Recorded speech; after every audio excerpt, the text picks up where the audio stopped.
Hello everybody, my name is Hawk Nightwing, the most unapologetic Defender G5 you'll ever meet. And okay, Tired Tail, I'm just gonna come out and admit it. You hooked me. This is gonna be absolutely fantastic if this is the momentum we're starting with. I was honestly not expecting that we were gonna get an episode today, considering that there was no announcements or anything, but here we are. Seriously, this was the perfect way to start the new season.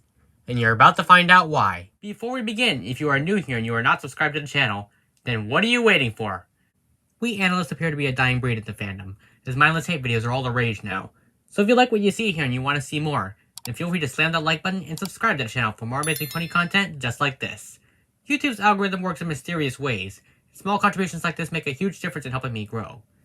This is my review of Tired Tail Season 2 Episode 1, Icy Prince.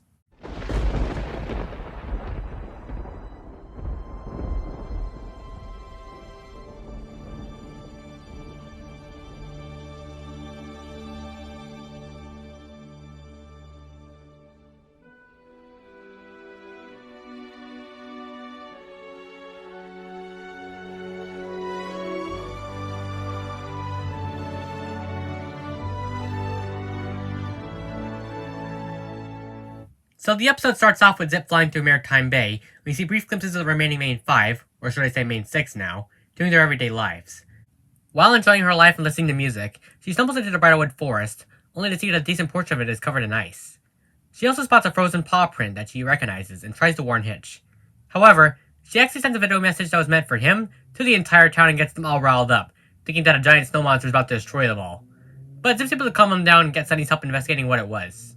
They encounter Allura briefly and warn the others. But while things seem dire, Sunny believes that Allura might be reformed now that she's in Equestria, and together the ponies vow, through a really great character reintroduction moment, that as long as they are together, there is nothing to be afraid of.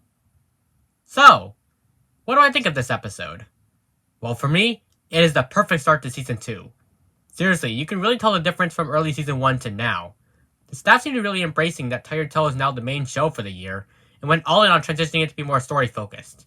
And the results work wonders.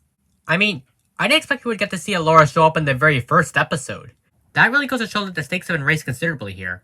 Already Allura's being treated as a very serious threat, and there's a narrative arc that's being carried. This is a Tired Tail we need to see more of, personally. I was previously worried about how it would have to adapt to being a more story-focused series, considering it's never meant to be, but they did it. They pulled it off, and if this momentum continues, then I can't wait to see what the rest of the season has in store for us. Zip was on her A game here, and I like that they restored her more skeptical nature after making her a bit more laid back in Crystal Ball. She gets to notice the paw print and find out that Allura escaped Starlight Ridge with Sunny. The opening acts is a nice parallel to how Make Your Mark started, and it's cool to see every pony reintroduced, both through seeing what they're doing now and the Cutie Mark rhyming roll call. This feels like the right way to get you back into this world and invest yourself in these characters once again. Everything is perfectly paced, and there's never a moment where I thought to myself, I wish this went on longer. Good episodes don't make you feel the quit length, and this episode certainly succeeds in that regard. Allura still comes off as intimidating as ever, and her ice powers are quite interesting to say the least. It's cool to see more of her abilities beyond simple brainwashing. She poses a real threat now that she's in Equestria, lurking around in every corner. And it's nice to see that she's a constantly active threat, so it appears that the team have learned their lesson from some of Opaline's early portrayals. Also, what the hey was Twitch doing with that bag? Let's see. A rubber ducky, a pillow, food, pumpkins? Were they trying to build a house or something in the forest? You know, Allura, I'd feel more bad for you being a little homeless person now if you weren't a villain and tried to brainwash an entire town. I don't know, mate. You kinda deserve this fate. And I know you guys are waiting for me to mention it, and I will. During the final Rainbow Magic thing, whatever you call it, from the Cutie Marks, that presumably upgrades the magic in the ponies, there is a character from the comics that appears in this one-shot called Violet Rainbow, and the whole fandom is going nuts over it. Me personally, I have questions about this. Problems, maybe. And the rabbit hole this opens up deserves its own video in itself. I'm unsure how to feel about it at this point, and I'm still kind of sitting on it. But other than that, I think this episode does a great job in setting up the new status quo. Every pony was in character, and there were plenty of breadcrumbs here that hint towards the grand plan for this arc. This was a promising start to Season 2. I'm the most hyped for the upcoming special in March, as it'll hopefully give us some more of a taste on what's to come with the grander narrative.